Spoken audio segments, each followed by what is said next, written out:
Hello and welcome. You're watching World News. I am Pankaj Mishra.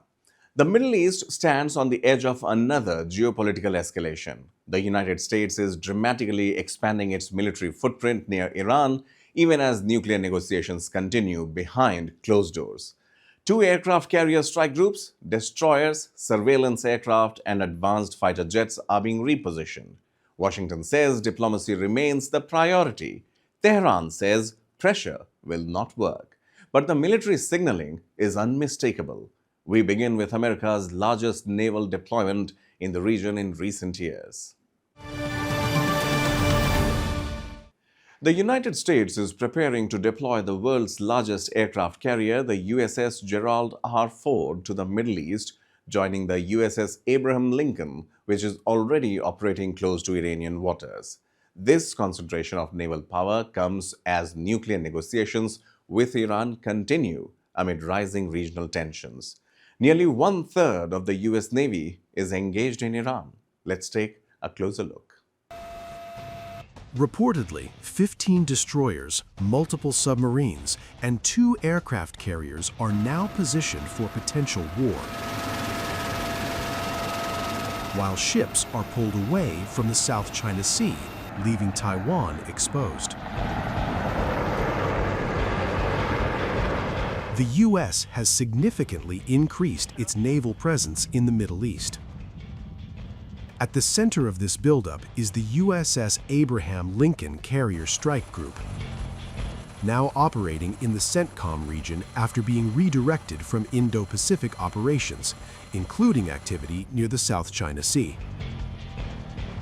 And now, the Navy's most advanced carrier, the USS Gerald R. has also been ordered to the region. That creates a rare dual-carrier presence near Iran. Reports confirm around 15 guided missile destroyers across the region, 2 carrier strike groups either present or en route, nuclear-powered attack submarines capable of launching Tomahawk cruise missiles, additional air assets repositioned to bases in Jordan. Social media claims suggest more than 600 Tomahawk missiles could be within reach of Iran if all assets were fully armed. That's serious firepower. But here's the key. There is no verified evidence that one-third of the entire U.S. Navy is concentrated solely against Iran. The U.S. Navy operates 11 carriers and dozens of destroyers and submarines worldwide. 2 carrier groups represent a major show of force, but not one-third of the fleet. Some of these ships were previously operating in the Indo-Pacific. Pulling them west inevitably raises questions about Taiwan and China deterrence. Does this create a temporary vulnerability in the South China Sea? U.S. officials describe it as a strategic trade-off, shifting assets to where tensions are highest right now, Iran. This buildup comes as indirect nuclear negotiations resume in Geneva. President Donald Trump has warned of very bad consequences if diplomacy fails. We have to make a deal, otherwise it's going to be very traumatic. Very traumatic. I don't want that to happen, but we have to make a deal. They should have made a deal the first time, and they got Midnight Hammer instead. And this will be very traumatic for Iran if they don't make a deal. Look, if they don't make a deal, then it'll be a different story. But we had a very good meeting yesterday with Bibi Netanyahu, and he understands, but it's ultimately up to me. If the deal isn't a very fair deal and a very good deal with Iran, then it's going to be, I think, a very difficult time for them in the back. I guess over the next month, something like that. Yeah, it shouldn't take, I mean, it should happen quickly. They should agree very quickly. The message appears clear. Diplomacy is on the table, but military readiness is fully activated. This is not necessarily a countdown to war. It is a calculated display of deterrence. 2 carriers, dozens of escorts, submarines beneath the surface, hundreds of potential cruise missiles. But in a region where miscalculations happen fast, the sheer scale of hardware increases the stakes dramatically. So, has the US deployed 1/3 of its Navy against Iran? No confirmed evidence supports that claim. Has Washington positioned one of the most powerful naval concentrations in the world within striking distance? Yes. And with nuclear talks hanging in the balance, the next move, diplomatic or military, could define the region's future.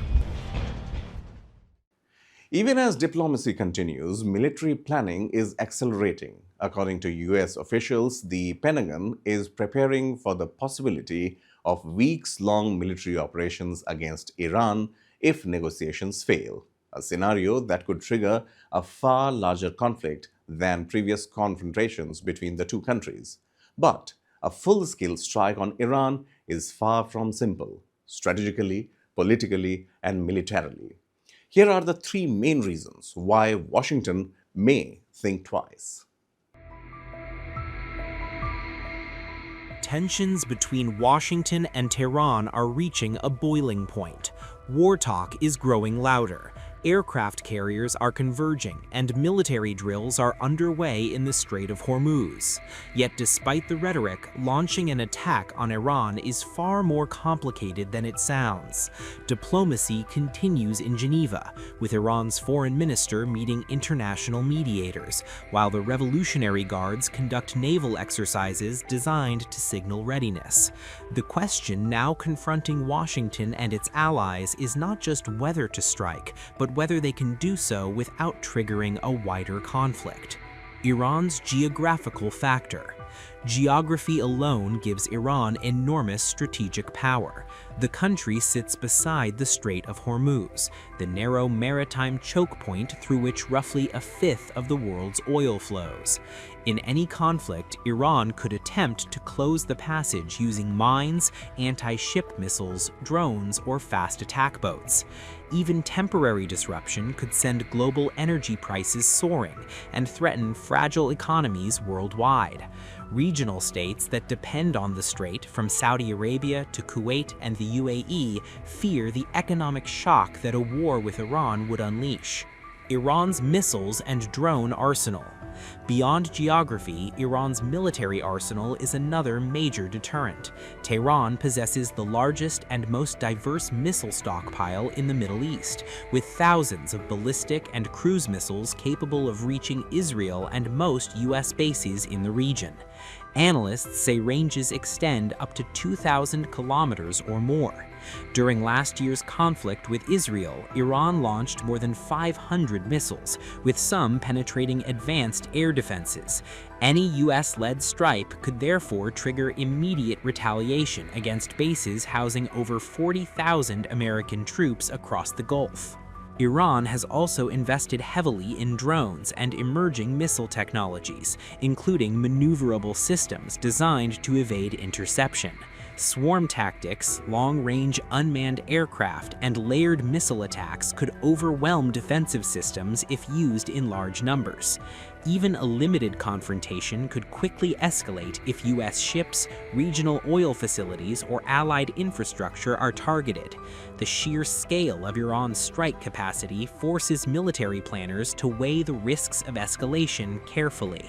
Fear of regional war. Perhaps the biggest complication lies in Iran's network of allies. Groups such as Hezbollah, Hamas, the Houthis, and allied militias in Iraq have all signaled they would join any war against Iran. That means a single strike on Tehran could ignite multiple fronts, from Lebanon's border with Israel to Red Sea shipping lanes and US installations in Iraq or Syria. Iran's leadership has warned that any attack would not remain limited, but would spread across the region, disrupting aviation, oil routes, and trade. For now, diplomacy remains alive. Oman is mediating talks while Iran signals willingness to discuss nuclear limits in exchange for sanctions relief. The United States, meanwhile, insists missiles and regional behavior must also be part of any agreement. Meanwhile, Iran is signaling readiness. Reports indicate Tehran has reinforced and concealed parts of its underground nuclear infrastructure, while the US positions dual aircraft carriers and advanced strike capabilities nearby, including stealth fighter jets capable of bunker-penetrating attacks. The military signaling on both sides is intensifying and the risk of escalation is rising. This next report looks at Iran's Khorram Shaher missile signaling and regional military posture. Iran has recently shared a new video of one of its most powerful missiles into the global spotlight. Rather than whispering threats, Tehran chose to show them, unveiling its Khorram Shaher 4 ballistic missile inside hardened underground facilities known colloquially as missile cities. These displays, broadcast briefly and then pulled by state media, highlight a weapon Tehran calls central to its defense posture. At the heart of this message is the Khorram Shaher 4, also known as K-Bar, one of Iran's most advanced medium-range ballistic missiles.